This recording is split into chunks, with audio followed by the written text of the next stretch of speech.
एक बार जोरदार तालियां बजा के इस कार्यक्रम की शुभारंभ करेंगे। एक बार जोरदार करता ध्वनि से हम अपनी बॉलीवुड टीम फिल्म के लिए आइए चलते हैं वैराग्य प्रस्तुति की ओर।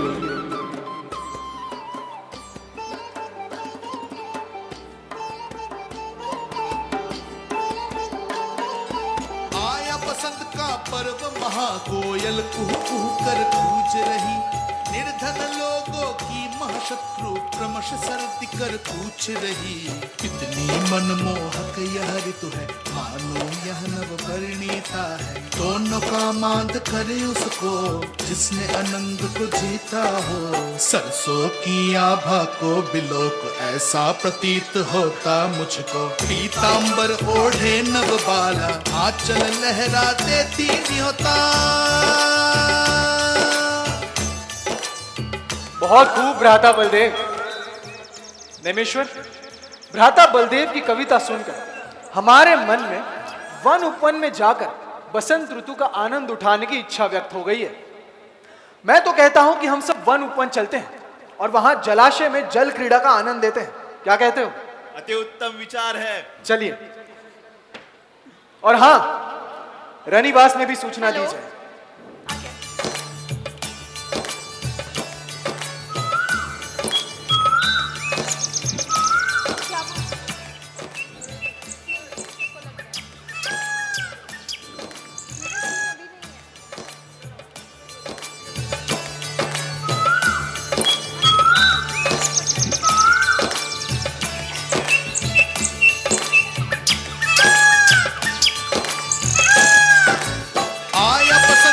पर्व महाकोयल कुहू कर गूंज रही। नंदनवन की शोभा देखकर ऐसा प्रतीत होता है जैसे ऋतुराज बसंती वाला का ब्याह हो रहा है। और वहां वो वृक्ष पर लताएं ऐसे लिपटी हैं जैसे तोरण द्वार पर फूल खिले हो। और ये पक्षियों का कलरव ऐसा प्रतीत करता है जैसे द्वार पर स्वागत गीत बाज रहे हो। आओ।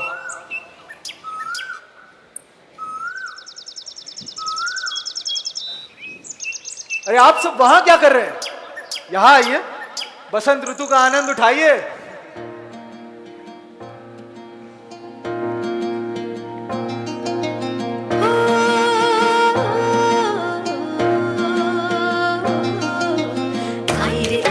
आई बसंत बेला, लगा है पुष्प कुंज का बेला।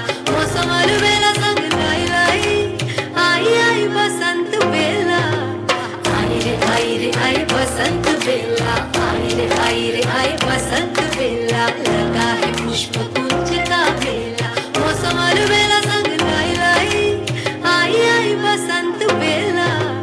आई बसंत बेला, आई बसंत बेला। सारे निसा सारे निसा सा सा सारे निसा सारे मामा रे मामा सा।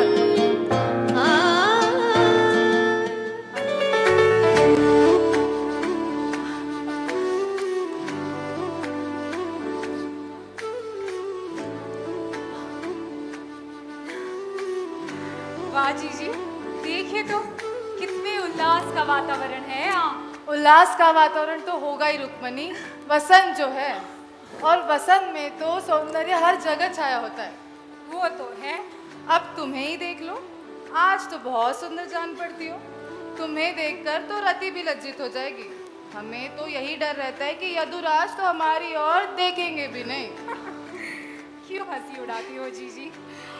हंसी से याद आया, क्यों ना देवर जी के साथ जरा हंसी ठिठोली की जाए। देवर जी, ओ देवर जी, जरा यहाँ तो आइए। हम सब आपसे कुछ पूछना चाहती हैं। हाँ भाभी, पूछिए पूछिए। देवर जी, हमें ये बताइए कि आप शादी कब करेंगे? अरे जब मेरी इतनी सारी भाभियां हैं तो मैं शादी क्यों करूं? देवर जी, हमें यूं ना बहलाइए, आज तो हम जान कर रहेगी। मुझे विवाह की इच्छा ही नहीं। देवर जी, यदि सब ऐसा कहने लगे तो हम अबलाओं का क्या होगा? सारी कन्याएं तो बिन ब्याही ही रह जाएंगी। अरे भाभी, नारियां अबला थोड़े ही होती है, वे तो स्वतंत्र द्रव्य हैं। चाहे तो वे भी आत्मानुभूति करके सबल हो सकती है।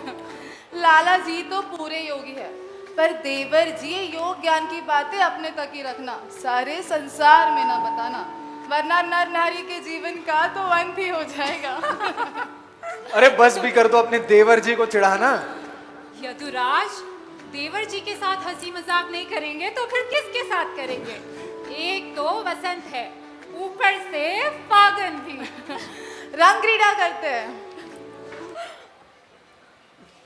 थैंक्स। सररररा सररररा सररररा सररररा। नेमिश्वर रुक्मणी खेल रहे आपस में मिलकर होली, आकर के कृष्णा बीच नहीं करने लगते हैं रंगरेली। सररररा सररररा सररररा सररररा। पीछे से आकर सत्यभामा मुख को गुलाल से रंग देती, श्री कृष्ण देखते रह जाते हैं, सब मिलकर उन्हें पकड़ लेती।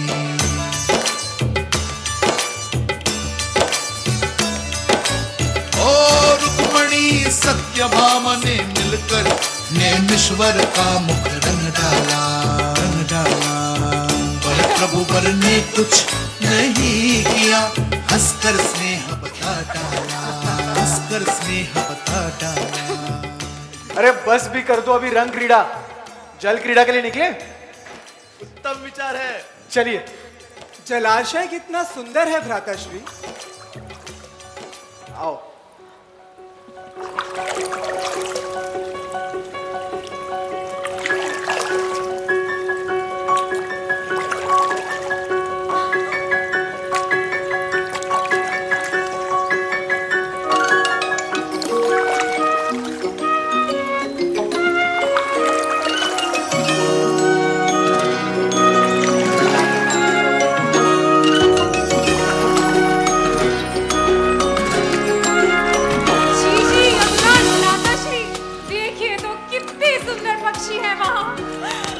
चलो।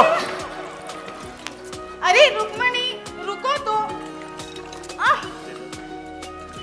मेरी धोती भी धो दीजिएगा।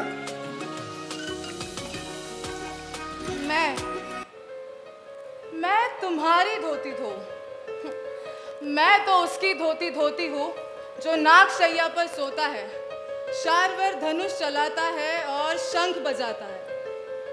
तो इसमें कौन सी बड़ी बातें हैं भाभी? अगर ऐसी बात है तो सब करके बतला।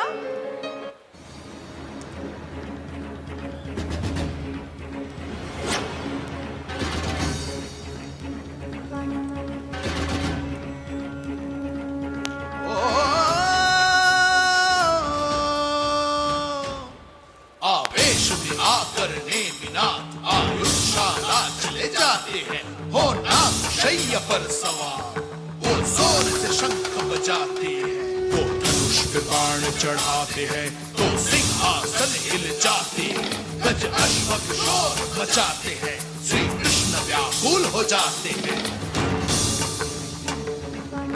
ये सब क्या हो रहा है भ्राताश्री?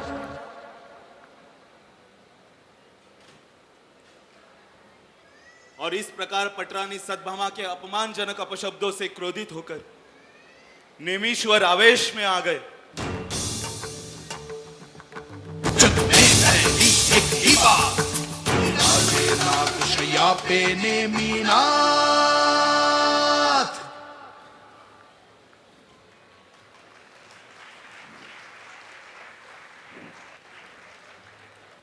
प्रिया अनुति,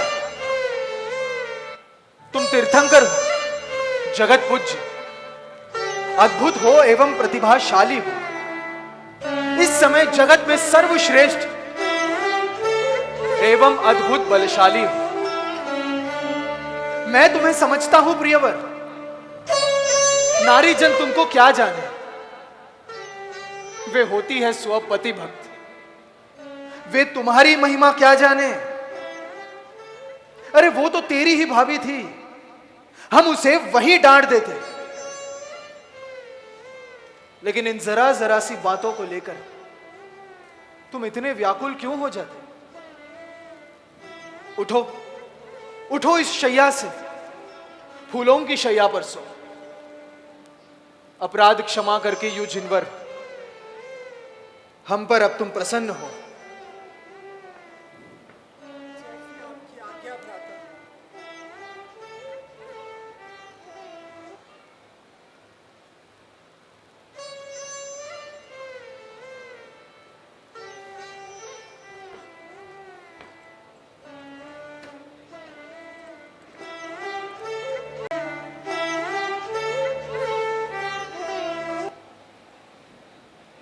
नेमेश्वर के होते हुए मेरा राज्य निष्कंटक नहीं है। सद्भामा के मुख से मेरी इतनी सी प्रशंसा उसे सहन नहीं होती। वो मेरी विभूति देखकर मुझसे जलता है। आज उसने इतना तांडव मचा डाला तो फिर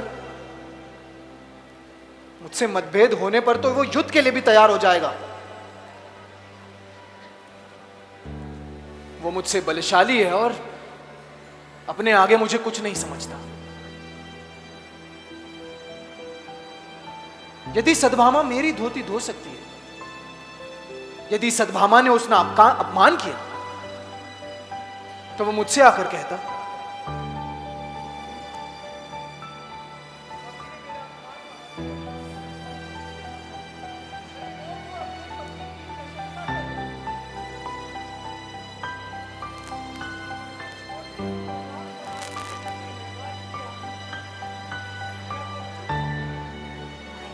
मेरे जीवन को धिक्कार है।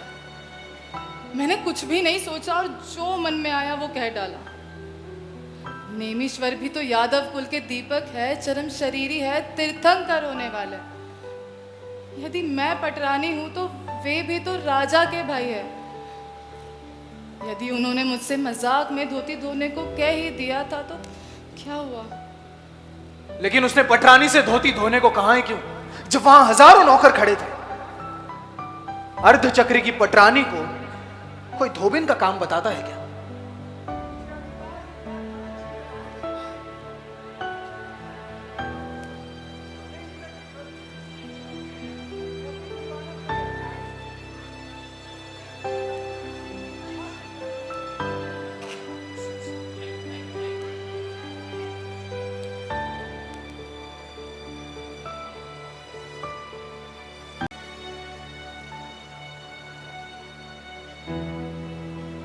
नेमेश्वर के होते हुए मेरा राज्य निष्कंटक नहीं है।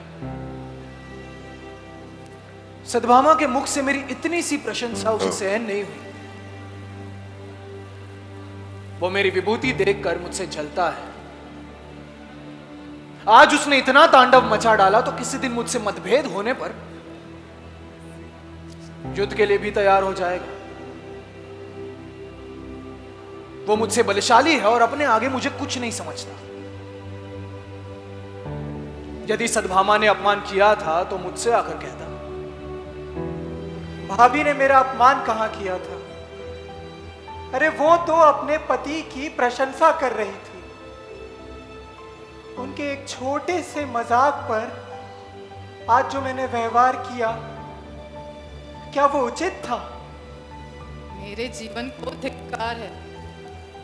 मैंने कुछ भी नहीं सोचा और जो मन में आया वो कह डाला। नेमीश्वर भी तो यादव कुल के दीपक है, चरम शरीरी है, तीर्थंकर होने वाले। यदि मैं पटरानी हूं तो वे भी तो राजा के भाई है। यदि उन्होंने मुझसे मजाक में धोती धोने को कह ही दिया था तो क्या हुआ? लेकिन उसने पटरानी से धोती धोने को कहा है क्यों, जब वहां हजारों नौकर खड़े थे? अर्धचक्री की पटरानी को कोई धोबिन का काम बताता है क्या? मुझे अधिकार ही क्या था कि मैं रानी से धोती धुलवाऊं?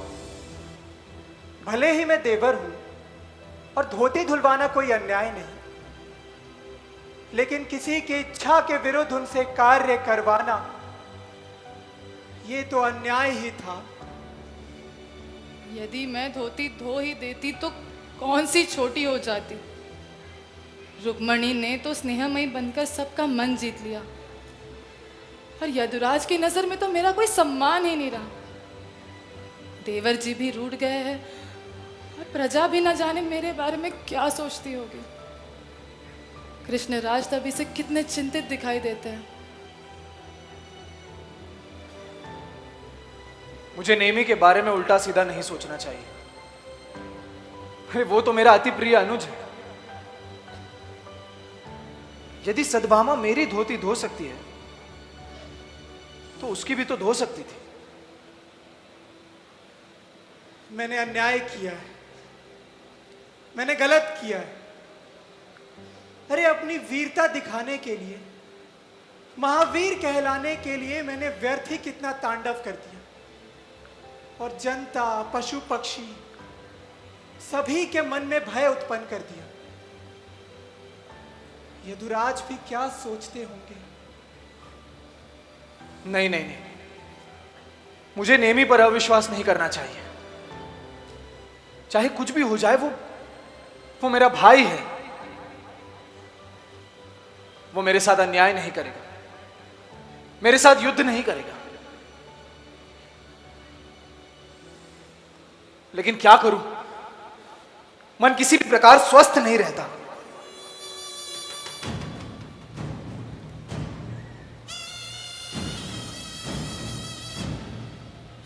राजनीति कहती है कि कभी किसी पर विश्वास नहीं करना चाहिए, चाहे वो पुत्र हो या भाई, कैसा भी वैरागी हो। राजलोक क्या नहीं करा था। राजलोक तो प्रेम, वैराग्य, अहिंसा आदि सारे भावों का लोप कर देता है। यदि नेमी को नहीं, फिर तो नेमी मेरे साथ युद्ध स्थल में लड़ लेगा।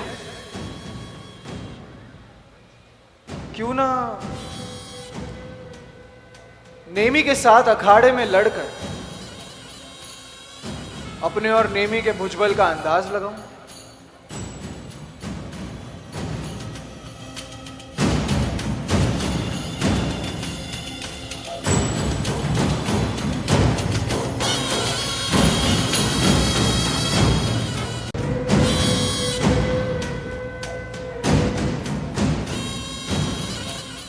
आज दरबार में कोई मुकदमा या पेशी नहीं है महाराज। आपके शासन में चहु और शांति है। तब फिर क्या करें, बताओ नेमी। अरे नेमी, तुम इतने उदास क्यों बैठे हो? अरे भाई, तुम्हारी उदासी हमें भी उदास कर जाती है। अच्छा चलो, आज हम वन उपवन नहीं जाएंगे और जलाशय में जल क्रीड़ा भी नहीं करेंगे। जल क्रीड़ा नहीं करेंगे? तो क्या करेंगे? मुदगर घुमाएंगे, मुदगर? दंड बैठक करेंगे और कुश्ती लड़ेंगे। कृष्ण मुझसे लड़कर अपनी शक्ति आजमाना चाहते हैं। उन्हें मेरे रहते अपना राज्य निष्कंटक नहीं जान पड़ता। नहीं भ्राता, भाई भाई में कुश्ती शोभा नहीं देती। अरे हम सचमुच थोड़ी लड़ रहे हैं, हम तो मनोविनोद के लिए कुश्ती लड़ेंगे। नहीं भ्राता, भाई भाई में कैसी भी लड़ाई हो शोभा नहीं देती। और फिर मैं तो सदा शांत निराकुल रहना चाहता। आप मेरे बड़े भाई, इस यादव कुल के कुलभूषण हैं। ये राज्य आपका है और सदा आपका ही रहेगा। निमीश्वर सही कह रहे। हम सब भी इस बात से सहमत है कि भाई भाइयों की लड़ाई कभी भी मन को प्रसन्न नहीं करती। परंतु ये लोग तो मनोविनोद के लिए कुश्ती खेलना चाहते हैं। तो उसके लिए वन में जाने की क्या आवश्यकता है? आप लोग मेरा ये पैर हिलाकर दिखा दीजिए।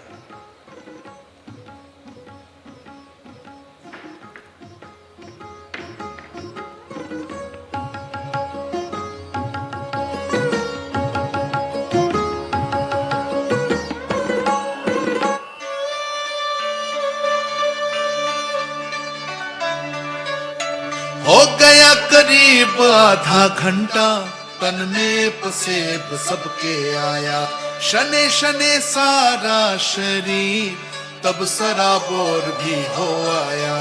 वाह वाह वाह वाह, बहुत खूब।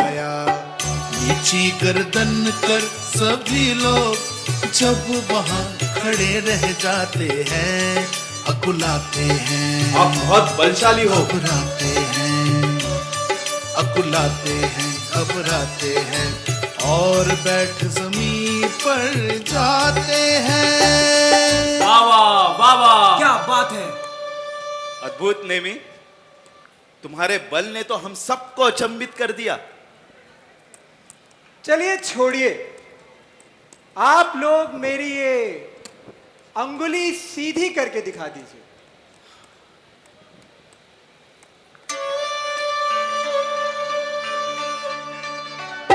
ओ पकड़ तर्जनी नेमी की सब मिलकर जोर लगाते हैं, पर जिनवर की अंगुली को वे सब तनिक मोड़ नहीं पाते हैं। वाह वाह वाह वाह वाह,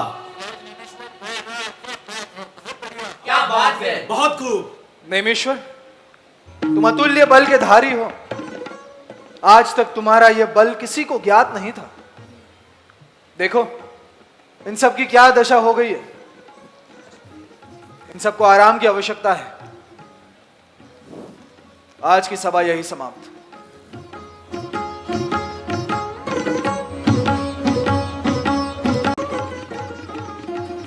हेलो।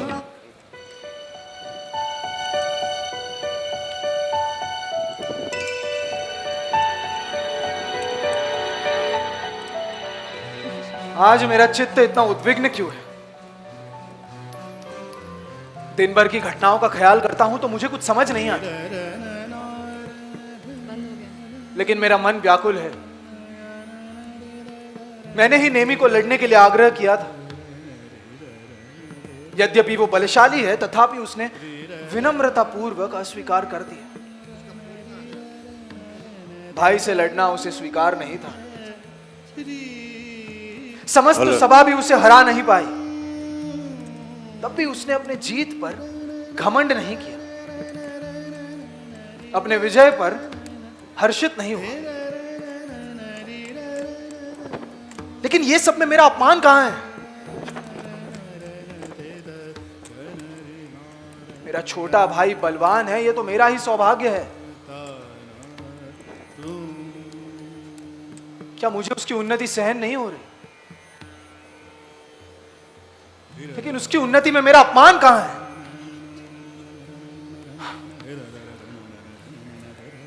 उसकी अवनति चाहना मेरे लिए उचित नहीं है।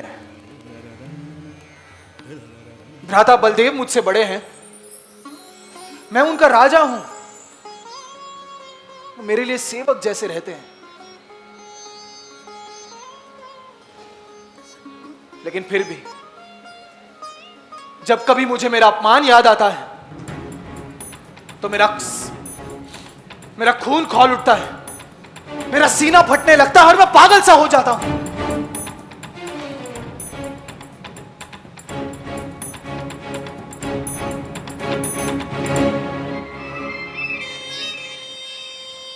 मुझे कोई तो रास्ता निकालना ही होगा।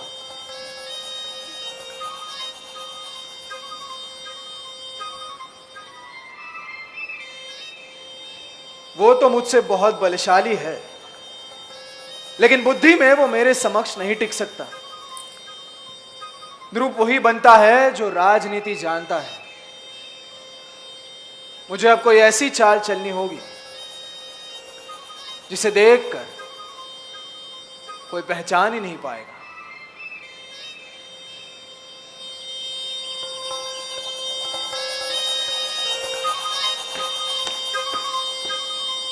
प्रणाम भ्राताश्री। भ्राताश्री प्रणाम। अरे आओ आओ यदुकुल भूषण आओ। कल आपकी वीरता व धीरता देखकर मन प्रसन्न हो गया। अचानक ये दोनों भाइयों में क्या बातें हो रही है? आइए आइए भ्राताश्री। मैं नेमी को यही कह रहा था कि ये युवा हो गए हैं, अतः इनके विवाह के बारे में सोचना चाहिए। क्या कहते हो?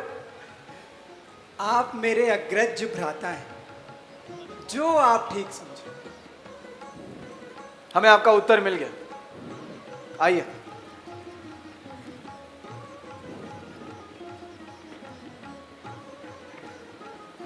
महाराज, निमेश्वर ने तो स्वीकृति दे दी। आपके ध्यान में कोई योग्य कन्या है? राजकुमारी राजमती। जूनागढ़ के राजा उग्रसेन की पुत्री? हाँ हाँ वही। हम कल ही जूनागढ़ के लिए निकलेंगे। अति उत्तम। चलो।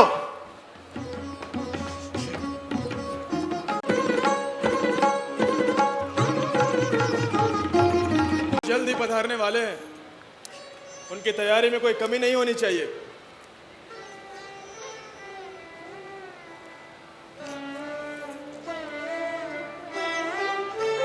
महाराज श्री कृष्ण पधार रहे हैं। महाराज,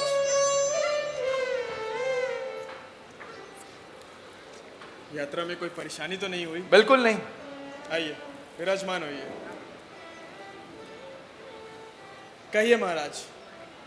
महाराज, आप तो हमारे अनुज नेमिश्वर के बारे में जानते ही होंगे। जी। वे हमसे भी बलवान, धैर्यवान, चरम शरीरी और इसी भव से तीर्थंकर होने वाले हैं। अभी वे अविवाहित हैं। वे आपकी पुत्री राजमती के लिए सर्वश्रेष्ठ योग्य वर है। यदि आपकी सहमति हो तो। यदुराज, ये हमारा सौभाग्य है। नेमिश्वर सा श्रेष्ठ नर राजुल के लिए वर के रूप में प्राप्त हो रहा है। राजुल का हो भाग्य। हम अभी राजुल को बुलाते हैं और उसकी राय भी जान लेते हैं। जी।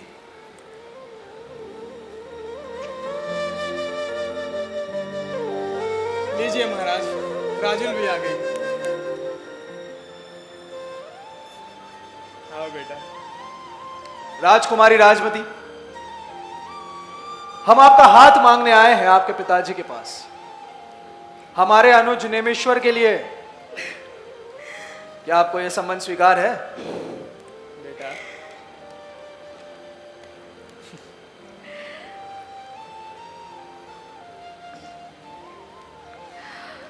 महाराज, मैं धन्य हो गया। बधाई हो। बधाई हो आपको भी। बधाई हो राजू, मैं बहुत खुश हूँ। बधाई हो बधाई हो। देवर जी, आपका विवाह नक्की हो गया।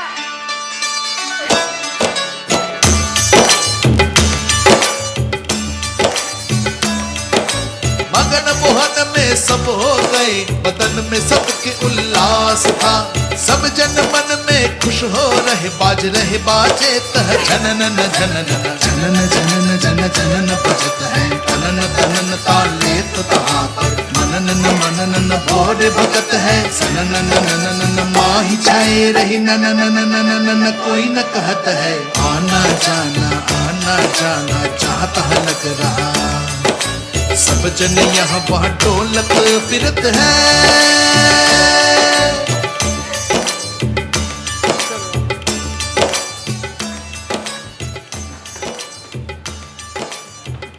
देवर जी, ओ देवर जी। देवर जी अब हमारी कोई बात नहीं सुनेंगे रुक्मणी। जब से उनकी सगाई हुई है तब से राजमती के विचारों में ही डूबे रहते। चलो चलो तुम यहाँ से। अच्छा था, हाँ।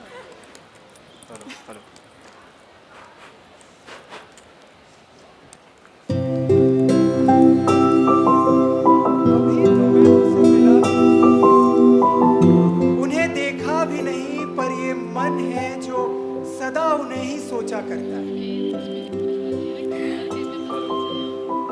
मेरा तन यहाँ स्थित है और मन नीमी में लगा हुआ है।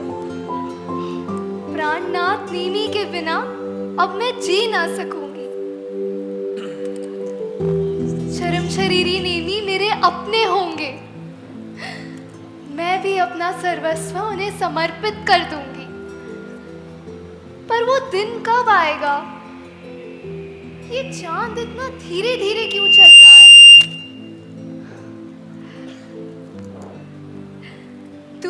चंदा तू जो चाहे जल्दी समाप्त कर दे दिन को, छोटी छोटी रातें करते समझा देना मेरा दुख उनको।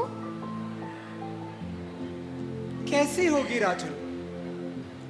सुना है बहुत ही शांत, गंभीर और बुद्धिशाली।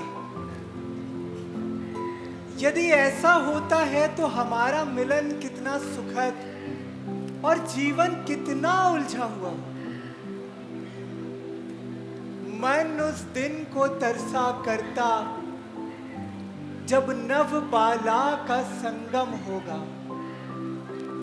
मन शीतल शांत सदन होगा, कितना आनंदित मन होगा। जब मुझको उदास देखकर राजुल कहेगी प्राणनाथ, हे प्राणनाथ मेरे मालिक, मेरे मालिक, हे प्राणनाथ, वे भी तो एकदम बोल उठेंगे। क्या कहो कहो मेरी रानी, रानी रानी दिल की रानी, क्या कहो कहो मेरी रानी। स्नेह में हम दोनों की आंखें चार चार होंगी, बातें होंगी, धातें होंगी, क्रीड़ाएं बार बार होंगी। इस प्रकार विविध क्रीड़ाओं में जीवन क्षणिकाएं बीतेंगी। प्रेमामृत से भरी आंखें कभी न रीतेंगी।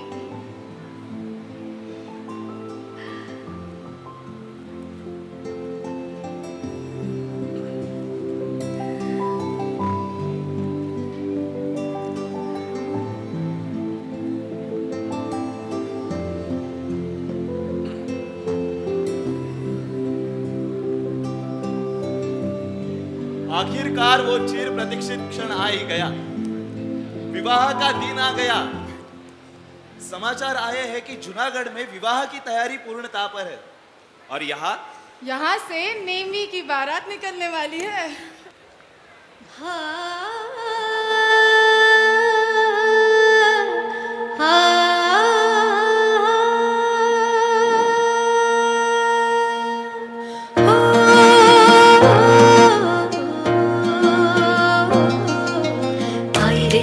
आई मिलन की बेला, हृदय से बहता स्नेह करेला, प्रेम की बदरी है छाई छाई, आई आई मिलन की बेला।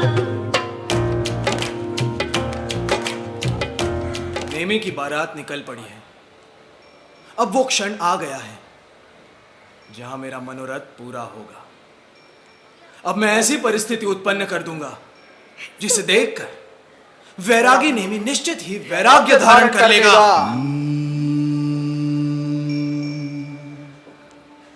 पर स्वार्थमयी दुनियादारी यह कहाँ चाहती बतलाओ। राजत्व चाहिए है जिसको,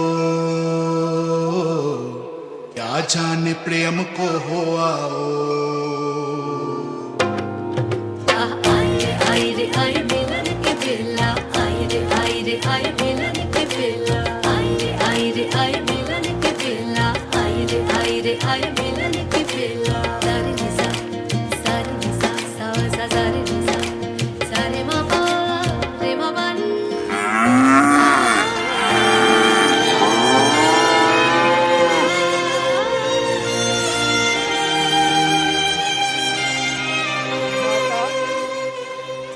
पशुओं की करुण आवाज कहां से आ रही है? ये तो उनके घर लौटने का समय है। नेमी, तुम्हारी बारात निकलने वाली, अतः यदुपति श्री कृष्ण के आदेशानुसार उन पशुओं को बांध कर रखा गया है। बांध कर रखा गया है? किंतु भ्राता ये तो उचित नहीं है। उन्हें मुक्त कर दिया जाए ताकि वो अपने घर लौट सके।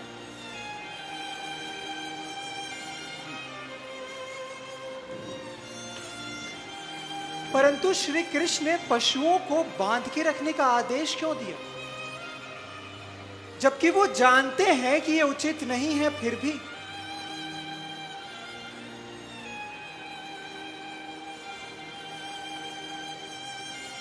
ओ,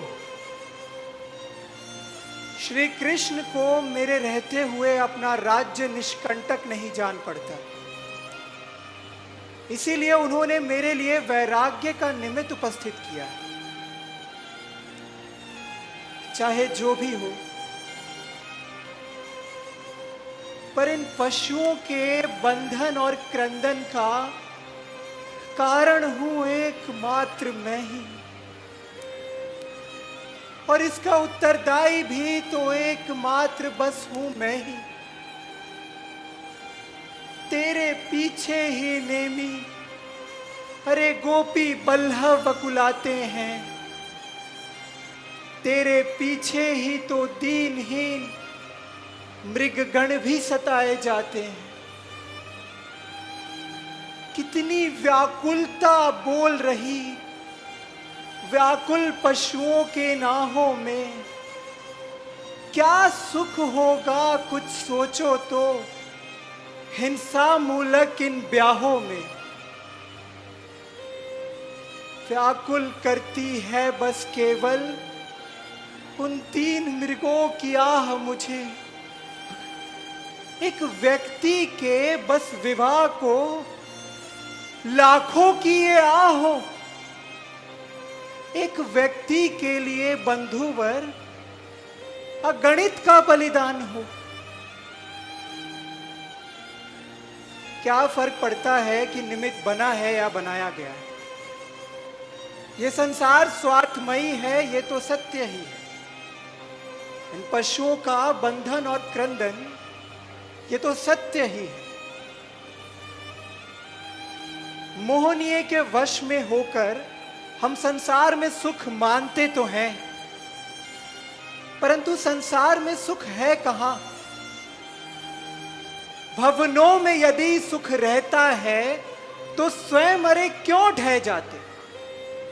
जगती तल में हो पूर्ण सुखी, ऐसा नर नहीं देख पाते। कोई धन बिन दुखियारा है, कोई रोगी हो रोता है, कोई धनिक यदि निरोगी है तो कामनी विहीन वो होता है। अरे दूसरों का शोषण कर क्या सुख नर पा सकता है। नहीं चाहिए वाह वाह और नहीं चाहिए ब्याह मुझे। व्याकुल करती है बस केवल उन 3 मृगों की आह मुझे। अतएव आज इसी समय मैं अविचल सुख को खोजूंगा। गर्मी सर्दी आंधी ओले की और न किंचित देखूंगा। रे अविचल अविश्वर अनादि अनुपम आनंद अखिल जग में, रे नहीं दिखता है मुझको इस पृथ्वी तल में। पृथ्वी तल में मैं चला मैं गिर नारी की ओर चला। मैं रुका मैं नीज आत्म तत्व में रुका।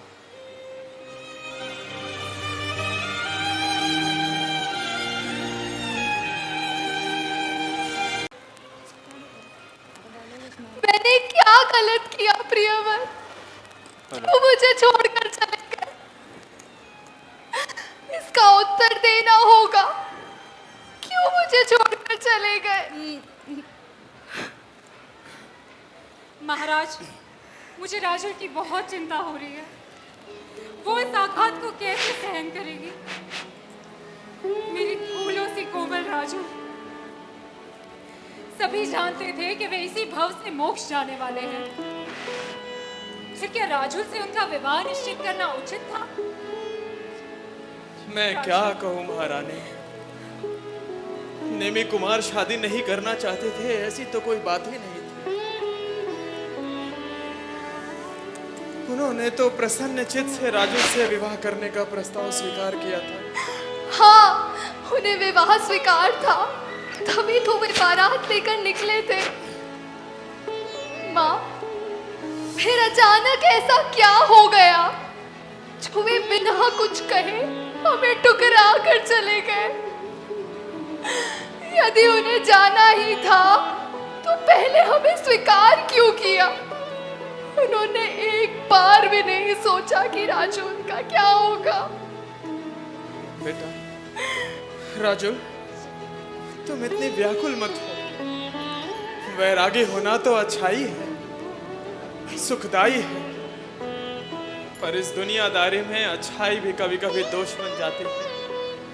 पिताजी, पर वे ऐसा कैसे कर सकते हैं? वे भी तो मुझे चाहते थे। क्या उन्होंने एक बार भी नहीं सोचा कि मेरे सपनों का क्या होगा? मुझे उनसे जो बातें करनी थी उनका क्या होगा? माँ, दुनिया ने ऐसी दुखियारी स्त्रियां तो देखी होंगी जिनके पति योग्य नहीं होते, पर जिसका अत्यंत योग्य पति हो, ऐसी दुखियारी किसी ने नहीं देखी होगी। बेटा बेटा राजू, बेटा बेटा आराम कर बेटा। मेरे रखो बेटा।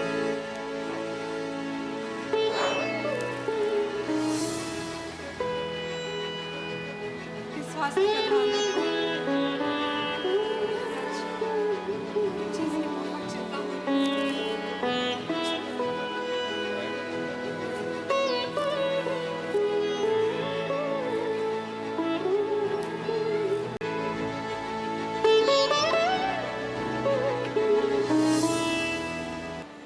राजुल, प्राणनाथ, आप, मैं इतनी परेशान हो रही थी, आप अचानक कैसे? राजुल, इस तरह अधीर होना आत्महित का सन्मार्ग नहीं। रोना धोना, व्याकुल होना है समझदार का काम नहीं। जब मैं बारात लेकर आया तब रागी था, अनुरागी था। क्षण में अध्रुव अनुराग मरा और आज बीत रागी हूं मैं। मैंने ना कोई धोखा किया, शादी की मैंने हाँ की थी। सब बात एकदम पक्की थी, मन से पूरी तैयारी थी। लेकिन इस राग भाव का मर जाना, ये तो कोई असंभव काम नहीं। रागी से बैरागी होना, ये तो कोई अपराध नहीं। न धोखा है, न छल प्रपंच, इसमें है कोई पाप नहीं। कब क्या होगा, कैसे होगा, इसका है किसी को भान नहीं। यदि ऐसा है तो ठीक है, मैं भी दीक्षा धारण करूंगी। आपके पच्चिन्हों पर चलकर आपकी अनुगामिनी बनूंगी। दीक्षा तो वैराग्य का फल है राजुल। ये तो सच्चा वैराग्य नहीं। तुम मुझे पति समझकर मेरी अनुगामिनी बनना चाहती हो। ये तो मेरे प्रति तुम्हारा तीव्र मोह है। इस बात को समझो। मैं तुम्हारा कुछ भी नहीं हूं। मैं तो दिगंबर सन्यासी हूं। पर हम तो पिछले 9 भवों के साथी हैं नाथ। संबंधित होना 9 भव से, इसमें गौरव की बात नहीं। भव का अभाव करना देवी ही है गौरव की बात सही। इस राग भाव को तोड़ो राजुल, भव की चर्चा का अंत करो। मैं अधिक कहूं क्या है राजू, इस भाव में भाव का अंत कर।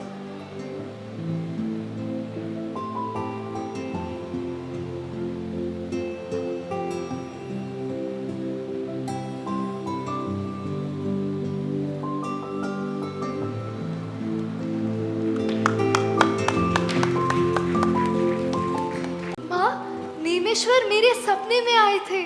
सपने में आए थे? हाँ माँ, कह रहे थे मैं पूर्ण हूं, तुम भी पूर्ण हो, तुम किसी की कुछ नहीं हो, शुद्धात्मा हो, अविनाशी हो, पर की आशा छोड़ दो, अपने आप को अपनाओ, केवल अपना ही ध्यान धरो।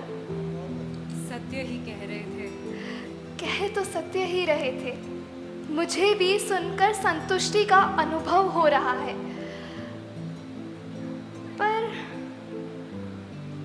पर क्या मैं उनके बिना रह सकूंगी?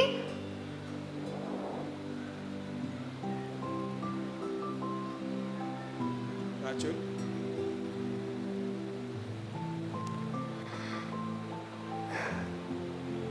धैर्य रखो बेटा।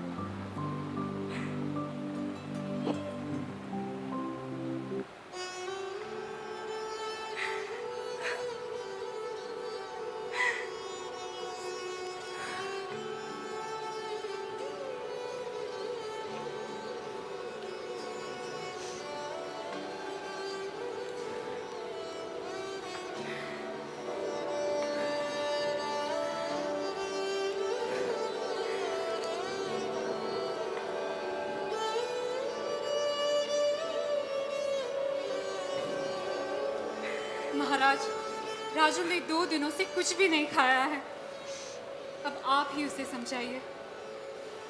महारानी, आप बिल्कुल चिंतित मत होइए, मैं अभी राजुल को समझाने का प्रयास करता हूँ।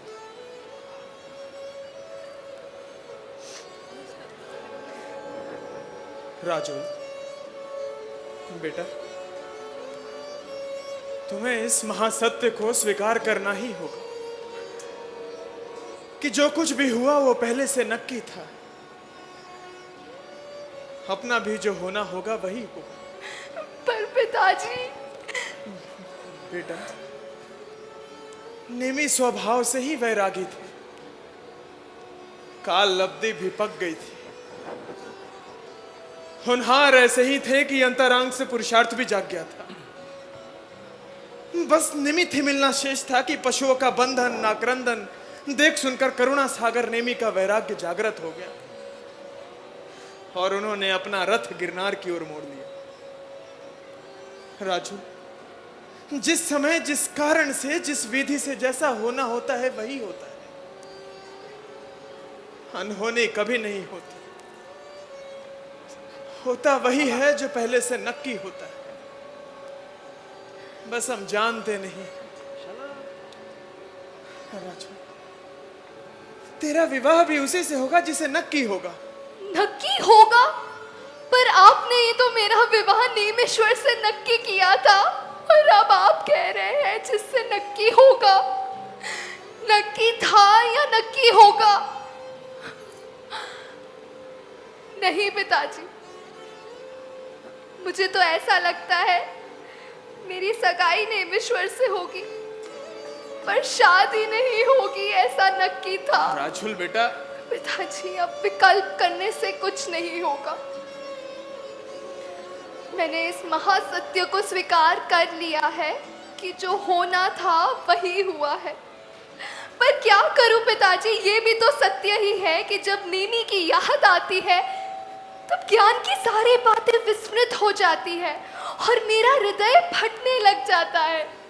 मन कहता है जो हुआ बहुत बुरा हुआ। लेकिन बेटा राजू, फिर सोचती हूँ इसमें क्या बुरा हुआ। क्या रागी से वैरागी होना बुरा है? इसमें किसका बुरा हुआ है? इसमें तो सबका भला ही हुआ है। मानती हूँ सबका अच्छा हुआ है, पर क्या करूं पिताजी, जब नीमी का स्मरण होता है तब मुझे कुछ सुध नहीं रहती। मैं चाह कर भी उन्हें भूल नहीं पाती पिताजी। बेटी मन को तो समझाना ही होगा। नेमी की परिणति शुद्ध हो चुकी है, वे अपने में लीन है, विकल्पातीत हो चुके हैं। वे अब हमारे गुरु हैं, नग्न दिगंबर साधक है। बेटा हेलो, तुम्हें अब उन्हें भूलना ही होगा। तुम्हें अब अपने बारे में विचार करना चाहिए। राजू, अगर भगवान के ज्ञान में नेमीश्वर के वैराग्य होने की बात आई है तो तेरा विवाह किससे होगा ये भी तो उनके ज्ञान में आया होगा। पिताजी आप ये क्या कह रहे हैं? मैं दूसरी शादी कभी नहीं करूंगी। पर बेटा मैं तेरी पहली शादी की ही बात कर रहा हूं। तेरी पहली शादी अभी हुई ही कहाँ है? राजू बेटा, मैं जानती हूँ कि सगाई होने पर अपनापन आ जाता है, पर बेटा पति पत्नी तो सत्यपति पूरी होने पर ही माने जाते हैं। 6 फेरों तक तो बेटी कंवारी ही रहती है, और यदि किसी कारणवश उसकी शादी ना हो पाए तो किसी सुयोग्य वर से उसकी शादी हो सकती है। ये तो सर्वमान्य परंपरा है। परंपरा कुछ भी हो, पर अब मैं विवाह नहीं करना चाहती। बेटा, एक वैरागी हो जाए तो दूसरा भी वैराग्य धारण कर ले, ये जरूरी तो नहीं। हाँ, अगर अंतरंग से वैराग्य उत्पन्न हो रहा हो तभी दीक्षा लेना ठीक होता है। नहीं पिताजी, अब मैं किसी दूसरे से विवाह नहीं कर सकूंगी। विवाह नहीं करूंगी, विवाह नहीं करूंगी, ये तो तुम कहती हो, लेकिन अब भी जब नेमी की याद आती है तो आकुल व्याकुल हो जाती हो। तुम अब भी उन्हीं के सपने देखती हो।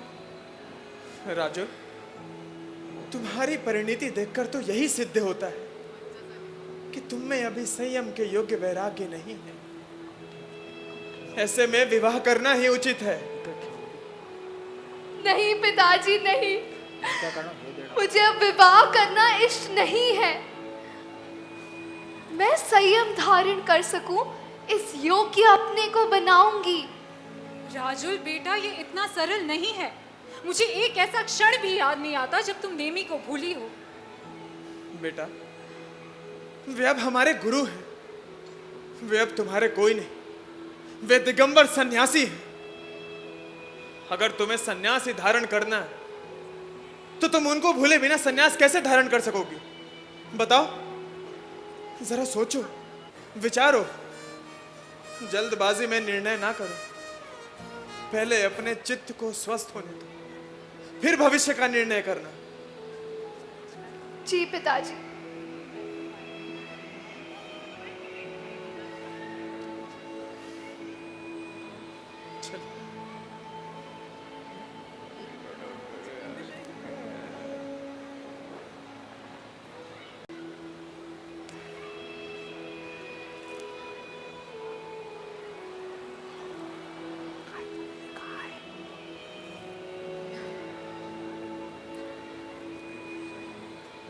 माँ, पिताजी प्रणाम। आओ बेटी, आओ। पिताजी, हमारी उस दिन की वार्तालाप के बाद मैंने बहुत विचार किया है। मैंने निश्चित किया है कि अब मैं विवाह नहीं करूंगी। मैं संयम धारण कर गिरनार जाऊंगी। बेटा, पर तुम गिरनार ही क्यों जाना चाहती हो? इसलिए ना कि नेमीश्वर गिरनार की ओर गए हैं। ये राग है, वैराग्य नहीं। बेटा, तुम सदा नेमी नेमी रटती रहती हो, आकुल व्याकुल होती रहती हो, और वैराग्य की बात करती हो, संयम की बात करती हो। राजुल, आखिर नेमी तुम्हारे हैं कौन? क्या तुम्हारे प्रेमी हैं, मंगेतर हैं? अरे वो तुम्हारे पति भी नहीं और कभी होंगे भी नहीं। उनके साथ पति पत्नी के संबंध के विकल्प का त्याग करो। पर पिताजी, उनसे मेरा पूर्व जन्म का पूर्व भाव की बातें छोड़ो राजू। इस भाव में वे सब कुछ छोड़कर चले गए और आगे के भाव होंगे नहीं। राजुल, बेटा अब अपने वर्तमान के बारे में विचार करो। उनके चिंतन में अपना जीवन इस तरह बर्बाद ना करो। तो मैं क्या करूं? पर फिर भी मैं ब्याह तो नहीं करना चाहती। राजू, तुम विवाह नहीं करना चाहती हो, ठीक है, पर अपने अंतरंग से यह स्वीकार कर लो कि नेमिश्वर अब नग्न दिगंबर मुनिराज हैं। तुम्हारे, हमारे, हम सबके गुरु हैं। जी पिताजी। पिताजी, पर अब मैं विवाह भी नहीं करना चाहती। मात्र और 5 मिनट की प्रस्तुति और है। कृपया मेरे सभी से निवेदन है, कोई भी अपना स्थान छोड़कर ना जाए। मात्र 5 मिनट की प्रस्तुति और उसके पश्चात हम और आप सभी यहाँ से विराम लेंगे। सभी अपने अपने स्थान पर विराजमान रहेंगे। पिताजी, पर अब मैं विवाह नहीं करना चाहती और यहाँ घर में भी नहीं रहना चाहती। फिर आप मुझे दीक्षा की अनुमति क्यों नहीं देते? नेमिश्वर तो क्षण भर में बिना किसी तैयारी के गिरनार चले गए। फिर आप मुझे क्यों रोकते हैं? बेटा, नेमिश्वर से अपनी क्या हो? वे तो जन्म से ही सम्यक दृष्टि और वे इसी भाव से मोक्ष को जाएंगे। हमें तो पता भी नहीं कि हम कब भाव पार होंगे। मैं समझ नहीं पाती कि नेमिश्वर ने निर्णय किया कि मुझे दीक्षा धारण करनी है और वो गिरनारी की ओर मुड़ गए। उन्हें तो किसी ने नहीं रोका और आप मुझे तैयारी भी। नेमिश्वर ने वैराग्य पूर्वक दीक्षा ली थी और तुम दुखी होकर दीक्षा लेना चाहती हो। तुम्हारा संसार से अभी मोह छूटा नहीं। मेरा मोह नहीं छूटा, ऐसा आपको क्यों लगता है? बेटा, तो खुद बता, जब से नेमिश्वर गिरनार की ओर गए हैं, क्या उन्होंने तेरा एक बार भी स्मरण किया है? और तू बारंबार उन्हीं का नाम रटती रहती है। तू स्वयं विचार कर, तुझ में और नेमिश्वर में क्या अंतर है? तो आप ही बताइए, मुझे दीक्षा लेने के लिए क्या तैयारी करनी है? मार्ग तो यही है जो मुनिराज नेमिनाथ ने बताया है। अगर संयम धारण करना है तो जीवन में संभाव लाना होगा, क्योंकि संभाव बिना वैराग्य नहीं आता और वैराग्य बिना जीवन में संयम नहीं आता। राजू, उनका तो है आदेश यही, निजात्म तत्व को जानो, जिन वाणी का स्वाध्याय करो, जीवादिक तत्वों को जानो। निजात्म की पहचान नहीं, अब तक पर को अपना माना, पर में ही लीन रहा अब तक, पर में ही अपना हित माना। अब स्व पर भेद विज्ञान करो, जग को 2 भागों में बांटो। षट द्रव्यमयी इस दुनिया से केवल अपने को छाटो। बस एक और केवल मैं हूं, अर्गे रही सारी दुनिया। केवल अपने में अपनापन, हे सम्यक दर्शन कहा। निज को निज रूप जानने को श्री जिनवर ने सद्ज्ञान कहा। निज को रमने को जमने को ही समक चारित्र का नाम दिया। इनको जानो, निज को देखो, ये शिक्षा की तैयारी है। सबसे अपने पन को तोड़ो, ये दीक्षा की तैयारी है। ये दीक्षा की तैयारी है। ये दीक्षा की तैयारी।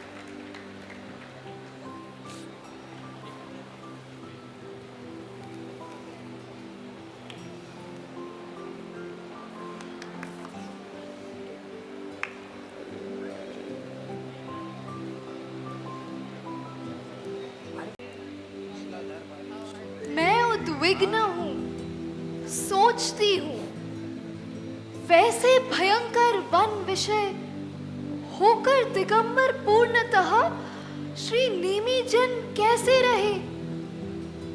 छोटे बड़े सब जीव जंतु से भरा संपूर्ण वन टास मच्छर नाग नागिन बिच्छू आदि प्राणीगण कीटाणु से मृगराज तक रे सभी तन को छेदते। क्रूर हिंसक पशु पक्षी टास मच्छर बीच में, अरे मुशलधार सावन मास की बरसात में होकर दिगंबर पूर्णतः श्री नेमी जन कैसे रहे?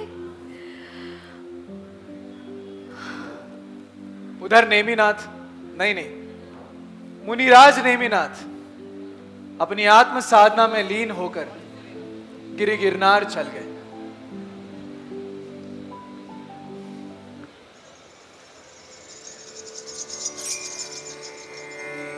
पर नेमि जीन तो निरंतर घन घोर भादो मास में, घन घोर भादो मास की घन घोर काली रात में, निज आत्म के श्रद्धान में, निज आत्मा के ज्ञान में, श्री नेमि जीन नित रत रहे आत्मा के ध्यान में, रहे आत्मा के ध्यान में। मुनीश्वर नेमिनाथ को केवल ज्ञान की प्राप्ति हुई, केवल ज्ञान की प्राप्ति हुई। निमिश्वर जी सत्कार हो गए।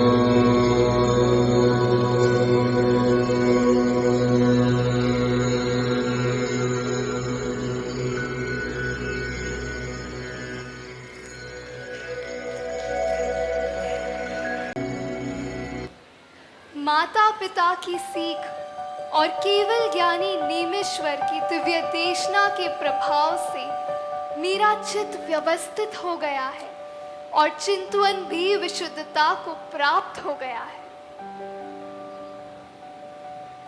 माँ, पिताजी, नेमेश्वर के प्रति जो मेरा लगाव था वो टूट गया है और पति पत्नी वाला भाव भी छूट गया है।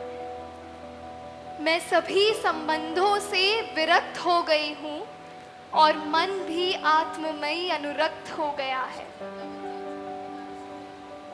पिताजी, जब से केवल नेमेश्वर को केवल ज्ञान की प्राप्ति हुई है, मैं समझ गई हूँ कि आप मुझे क्या समझाना चाहते हैं। मैं तन मन से दीक्षा लेने के लिए पूरी तरह से तैयार हूँ।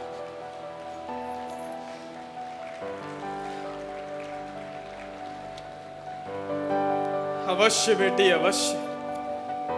आज अंतरंग से तुम्हारी दीक्षा की तैयारी पूर्ण हुई है।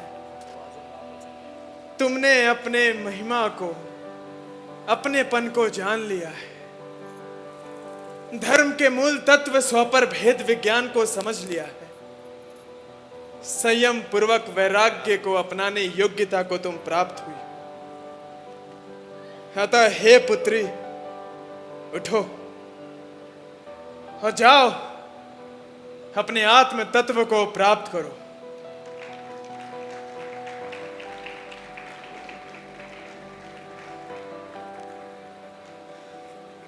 नीज तत्व का कौतूहली हर पड़ोसी बन देह का, हे बेटी जैसे बने अनुभव करो निज तत्व का, अनुभव करो निज तत्व का, अनुभव करो निज तत्व का, अनुभव करो निज तत्व का, अनुभव करो निज तत्व का, अनुभव करो निज तत्व का।